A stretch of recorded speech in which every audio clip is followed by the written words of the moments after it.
Bismillahirrahmanirrahim. Assalamualaikum students. How are you all? I hope all will be good. Welcome to my YouTube channel of Teaching Zone. बच्चों हम लोग यहाँ पर पढ़ रहे हैं न्यू क्लासेस का न्यू सिलेबस, जिसमें आज का जो हमारा टॉपिक है वो है 11th क्लास फिजिक्स का न्यू टॉपिक और न्यू वाला चैप्टर है रिलेटिव मोशन है और स्पेशल थ्योरी ऑफ रिलेटिविटी हमारे चैप्टर का नाम है।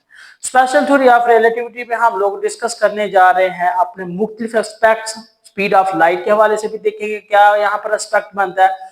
मजीद यहाँ पर हम लोग अपने 3 टॉपिक्स को आज क्लियर करेंगे। एक हम लोग अपनी रिलेटिव मोशन को डिस्कस करेंगे, inertial frame, non inertial frame यानी फ्रेम ऑफ रेफरेंस को डिस्कस करेंगे, और सबसे इंपॉर्टेंट जो हमारे चैप्टर की बेस बनने वाला है वो है हमारा थ्योरी ऑफ द रिलेटिविटी।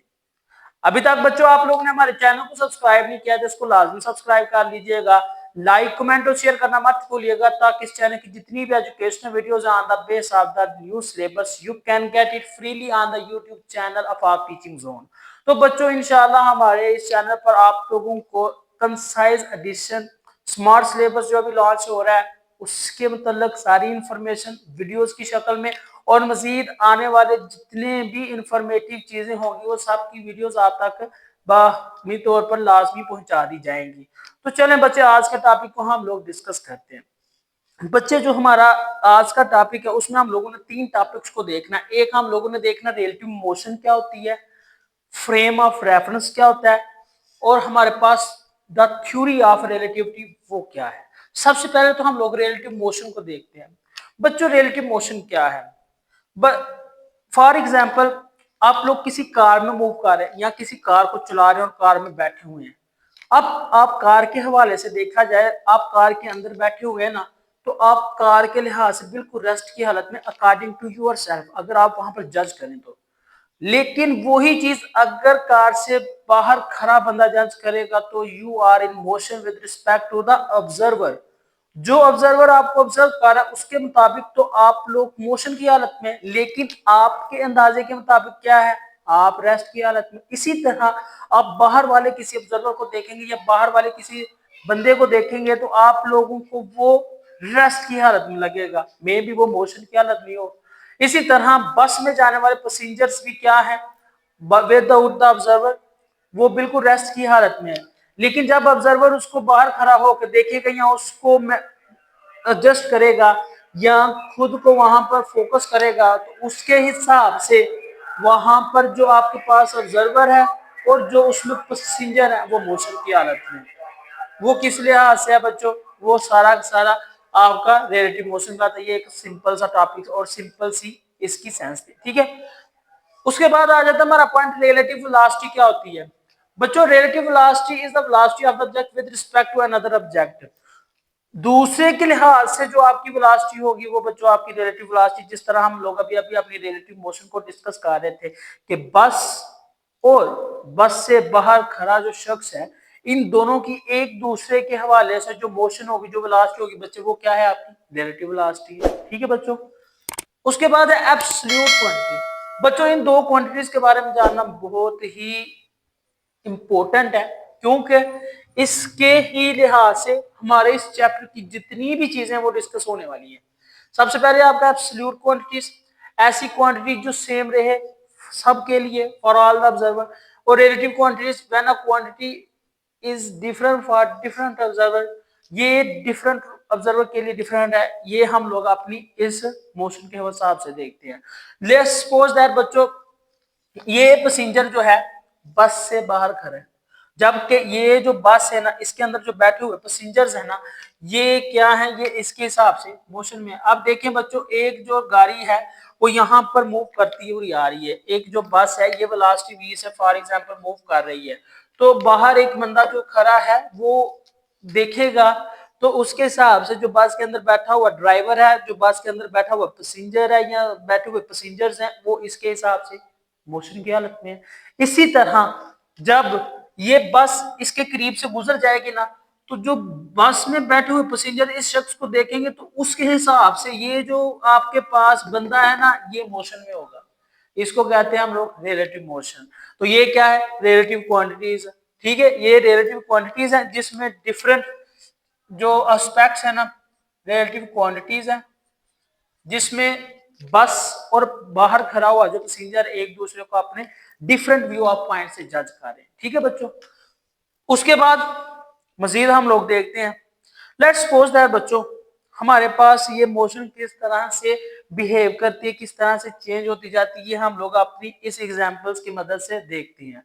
सबसे पहले देखें, यहाँ पर एक रेल है, रेल के ऊपर एक बंदा है। ठीक है, ये देखिएगा फॉर एग्जांपल ये एक रेल है। ठीक है, रेल वेलोसिटी v के साथ मूव कर रही है। जस्ट इमेजिन, इमेजिन करें आप लोगों ने इसको समझने की कोशिश करनी है। ठीक है ना, वीडियो को बच्चों स्किप ना किया करें। जब आप लोग वीडियो को स्किप करके आगे जाने की कोशिश करते हैं तो फिर आप लोगों को आगे वाला भी समझ नहीं आता, पीछे वाला भी समझ नहीं आता, तो आप लोग फिर ये कहते हैं कि सर समझ नहीं आ रही, ये नहीं हो रहा। तो बच्चों वीडियो को ध्यान से और गौर से देखें और समझने की कोशिश करें कि इनमें लफ्ज क्या बोले जा रहे हैं और इनका मकसद क्या है। यहाँ पर वीडियो बनाने का और वीडियो में एक्सप्लेनेशन देने का यही मकसद है कि बच्चों उसको इत्मीनान से और आराम से देख सकें, लेक्चर के हवाले से भी और दूसरे अपनी अंडरस्टैंडिंग के हवाले से भी। अब फर्ज करें बच्चों ये आपके पास एक रेल है, रेल जो है वो वी वेलोसिटी के साथ मूव कर रही है। क्लियर है, अब इसके ऊपर एक बंदा खड़ा है।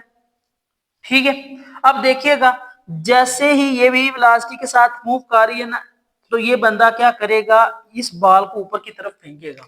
फॉर एग्जांपल हम लोग क्या करते हैं, इस रेल के ऊपर मूव कर रहे हैं इसके साथ वेलोसिटी v के साथ, अब बॉल को ऊपर की तरफ मूव कराएंगे ना, तो ये बच्चों हम इस बंदे के हिसाब से और इस बॉल की मोशन के हिसाब से दोनों क्या होंगे, वर्टिकल मोशन में होंगे। किस हवाले से, मोशन के हवाले से। ये मैं दोबारा बताता हूँ, यहाँ पर एक शख्स है रेल के ऊपर खड़ा है और अगर बाल को ऊपर की तरफ फेंका जाए तो वो बिल्कुल ऊपर से नीचे की तरफ होकर बच्चों इस तरह, ठीक है, ये देखें इस तरह से गई है, इस तरह से करके वो वापस नीचे, मतलब वर्टिकल मोशन में वो नीचे की तरफ आ गई है।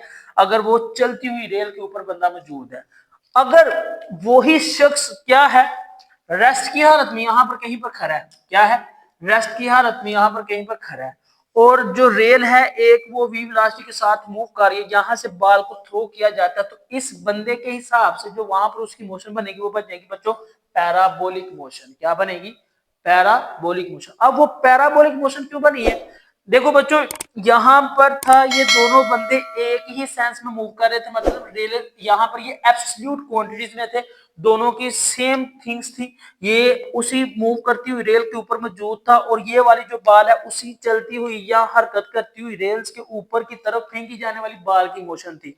तो इस लिहाज से जब इसको ऑब्जर्व किया तो ये दो एक वर्टिकल मोशन की तरह ऊपर गई और उसी लिहाज से क्या हुआ, नीचे की तरफ आ गई ये इस तरह से, तो इसको हम लोगों ने वर्टिकल मोशन कंसीडर कर दिया।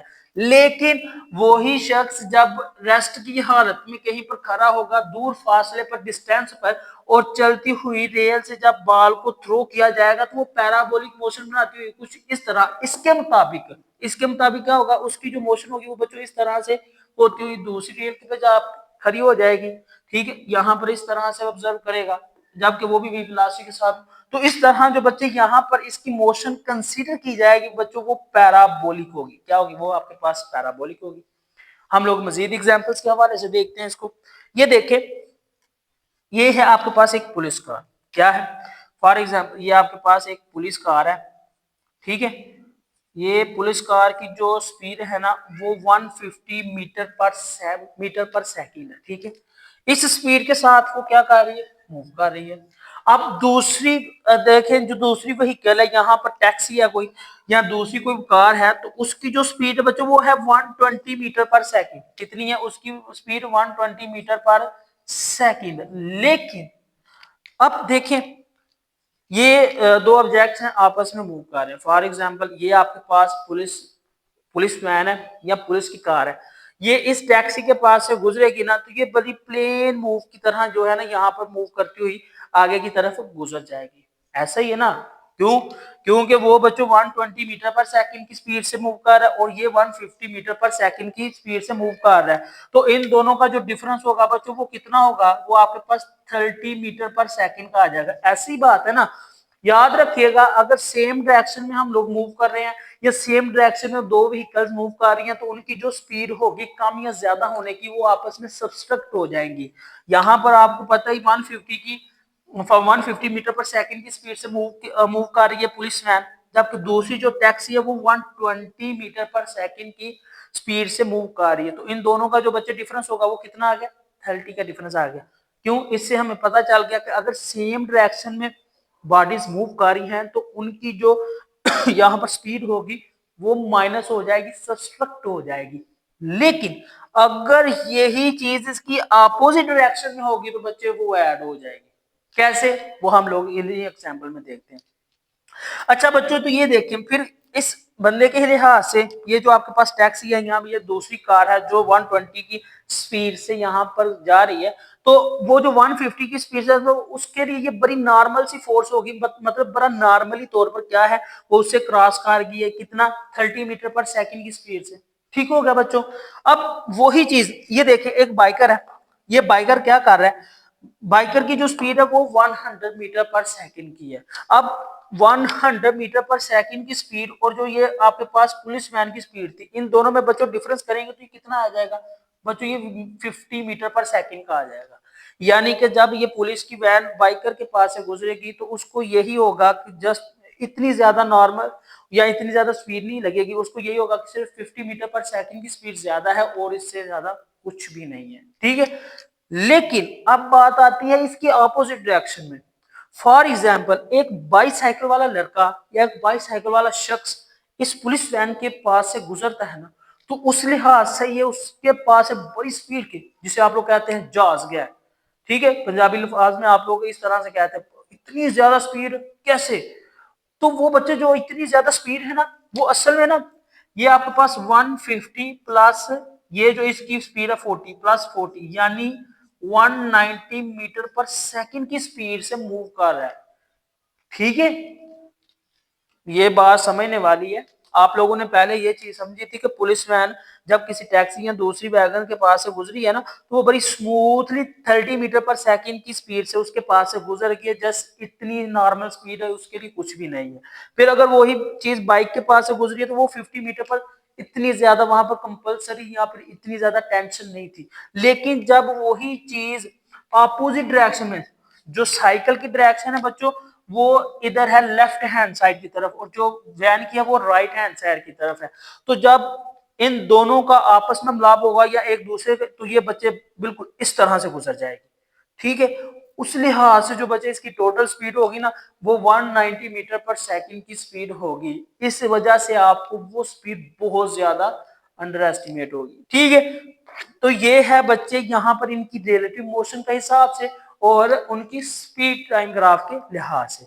आगे बच्चों हम लोग देखते हैं अपना frame of reference.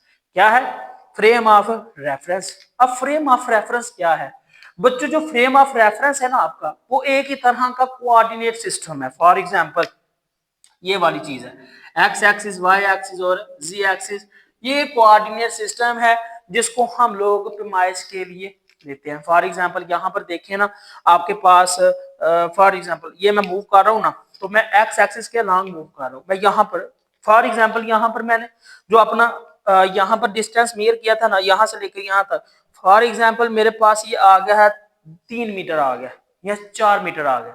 3 metre consider कर ले, पहले कहां पर था? मैं 1 मीटर पर था। अब मैं कहां पर चला गया हूं बच्चों? 3 मीटर के फासले पे चला गया हूं। तो वो जो मेरा 3 - 1 होगा, तो बाकी कितना मैंने तय किया? 2 मीटर। अब देखिए वो किस साइड को है? एक्स एक्सिस के अलावा। अगर वही चीज मैं पीछे की तरह हूं तो वो बच्चे जी एक्सिस के अलावा। अगर वही बच्चे मैं ऊपर की तरफ जाऊं तो बच्चे वो वाई एक्सिस के अलावा। तो ये क्या होगा आपके पास? फ्रेम ऑफ रेफरेंस कहलाएगा, जिसमें किसी खास एक्सिस की तरफ आप लोग अपनी मोशन को कंटिन्यू करते हैं। ठीक है बच्चों, इसकी दो टाइप्स हैं। एक को हम लोग कहते हैं इनर्शियल फ्रेम ऑफ रेफरेंस, दूसरे को कहते हैं non inertial frame of reference.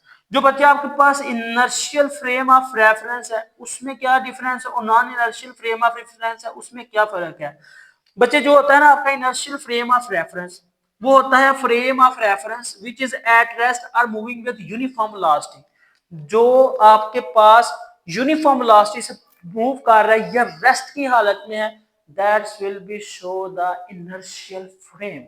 क्या करेगा ये आपके पास इनर्शियल फ्रेम को शो करेगा। कैसे देखते हैं। फॉर एग्जांपल अगर आपके पास ये बस है, ये बस क्या है, रेस्ट की हालत में। ये देखें इसमें एक्स एक्सिस लगा दी हुई एक्स वाई और जी।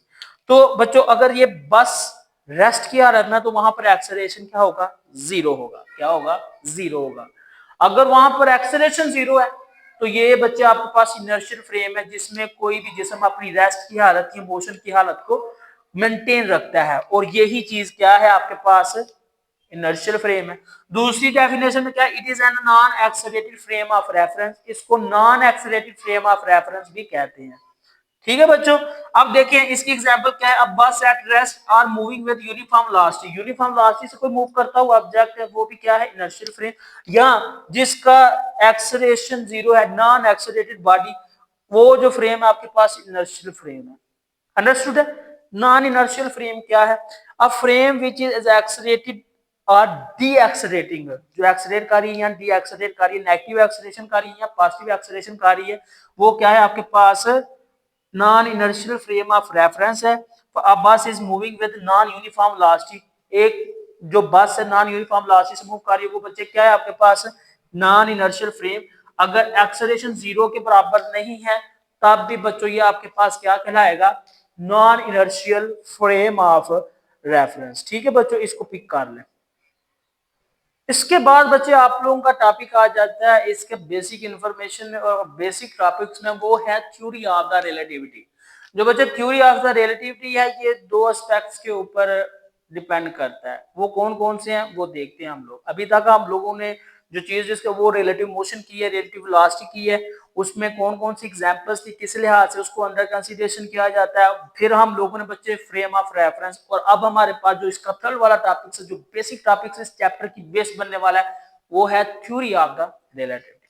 बच्चे जो थ्योरी ऑफ रिलेटिविटी वो क्या कहती है, this theory is used to describe the physical phenomena for the observer in relative motion. Physical phenomena of the relative motion क्या है बच्चे, हम लोगों ने जो आपने स्टार्ट में चीज की थी, अगर याद हो आपको, हम लोगों ने अपनी स्टार्ट में एक चीज पढ़ी थी, बस की मोशन और उसमें बैठे हुए पैसेंजर्स की मोशन के हवाले से।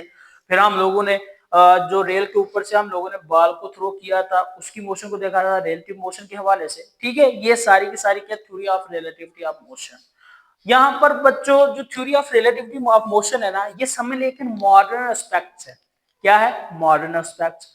थ्योरी ऑफ रिलेटिविटी के मुताबिक कोई भी जिस्म है ना, चाहे वो रेस्ट की हालत में चाहे वो मोशन की हालत में, इन दोनों की मोशन और इन दोनों की रेस्ट की हालत क्या है, सेम है।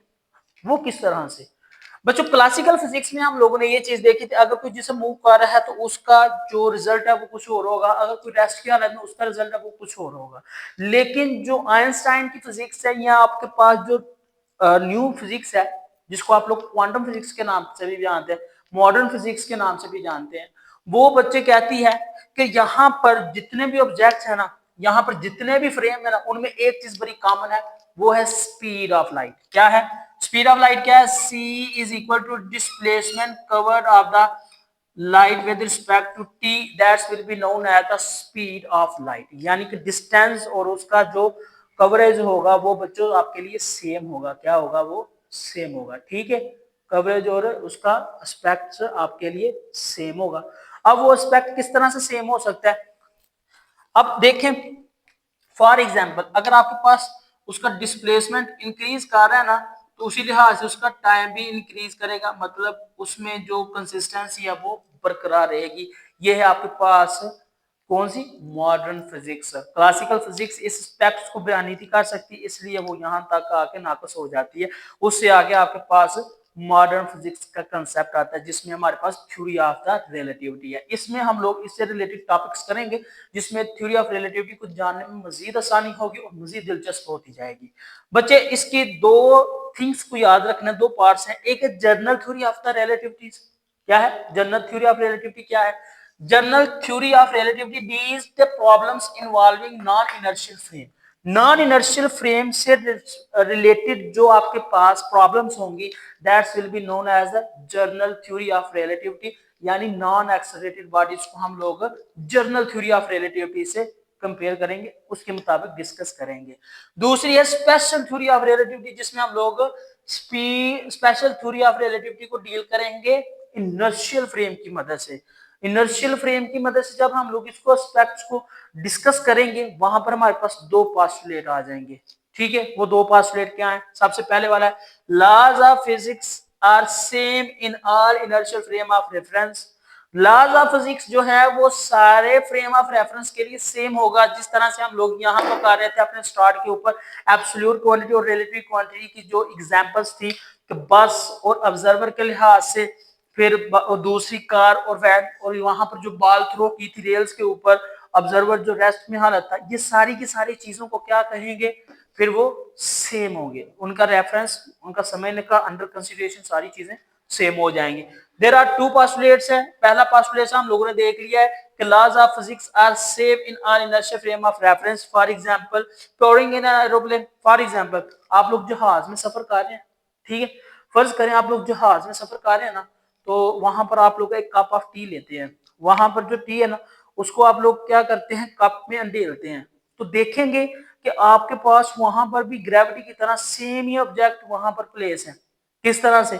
जैसे आप लोग जमीन पर रहकर चाय के कप में चाय डालते हैं ना, उसी तरह आप प्लेन में बैठ के भी चाय के कप में चाय डाल रहे होंगे। ये नहीं होगा कि वो थोड़ी सी आगे जा रही है, थोड़ी सी पीछे, यहाँ आगे पीछे ढेल रही है, यहाँ आगे पीछे, उसका कोई भी सिस्टम इस तरह से रिलेट नहीं होगा। तो वो फिर क्या है? आपके पास सेम रेफरेंस, मतलब उसके सारे रेफरेंस को हर जगह पर पोजीशन के लिहाज से सेम समझा जाएगा। ठीक है। Postulate number 2 है speed of light in a free space has the same value for all observers regardless of their states of motion। Motion होने के बावजूद भी सारी जगहों के ऊपर जो उसकी स्टेट्स है according to the speed of light, वो बच्चे कंफर्म वही कंसीडर की जाएगी।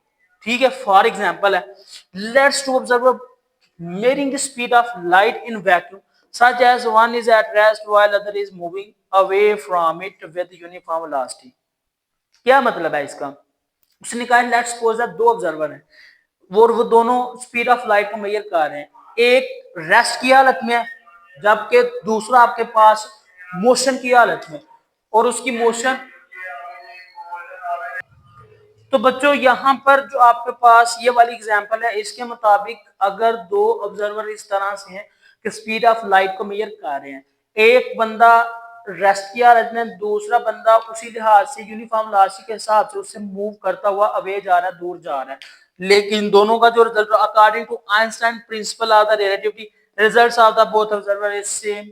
दोनों के रिजल्ट्स को सेम कंसीडर किया जाएगा। तो ये है बच्चे मॉडर्न और क्लासिकल फिजिक्स में डिफरेंस। क्लासिकल फिजिक्स में हम लोग एक रेस्ट की हालत में जबकि दूसरा मोशन की हालत में, उस हिसाब से उसको डिस्कस कर रहे हैं तो उसका रिजल्ट कुछ हो रहा है। लेकिन यहाँ पर जो मॉडर्न है उस हिसाब से क्या है कि अगर हम लोग स्पीड ऑफ लाइट को मेजर कर रहे हैं ना, तो जिस तरह डिस्प्लेसमेंट बढ़ेगा उसी तरह टाइम का रेट भी चेंज होता जाएगा और हमारे पास उसकी वाला वैल्यू सेम आएगी। किस लिहाज से? अगर एक चीज मूव कर रही है वो उस पर मूव कर रहे हैं और दूसरी रेस्ट की हालत में है वो उसको मूव ऑन कर रहे हैं। आई होप बच्चे आप लोगों को अंडरस्टैंडिंग होगी। मजीद किसी क्वेश्चन की सूरत में आप लोगों ने कमेंट में लाजमी बताना है। अभी तक आप लोगों ने हमारे चैनल को सब्सक्राइब नहीं किया तो इसको लाजमी सब्सक्राइब कर लीजिएगा। लाइक कमेंट और शेयर करना मत भूलिएगा ताकि इस चैनल की जितनी भी educational videos on the base of the new lecture you can get it freely on the YouTube channel of Arc Teaching Zone। इंशाल्लाह बच्चों मजीद लेक्चर्स और मजीद वीडियोस के साथ हम लोग दोबारा से मुलाकात करेंगे। 11th क्लास फिजिक्स का जो न्यू सिलेबस है बच्चों वो इस प्लेटफॉर्म पर दिया जा रहा है, अपलोड किए जा रहे हैं। साथ ही साथ हम लोग इंशाल्लाह आने वाले लेक्चर्स में इनकी एक्सरसाइज को कम्प्लीटली डिस्क्राइब भी करेंगे और इनको पोस्ट भी कर देंगे। मालूमात के लिए आप लोगों ने कमेंट लाजमी करना है। इंशाल्लाह फिर मुलाकात होगी, तब तक के लिए ख्याल रखिएगा। अल्लाह हाफिज।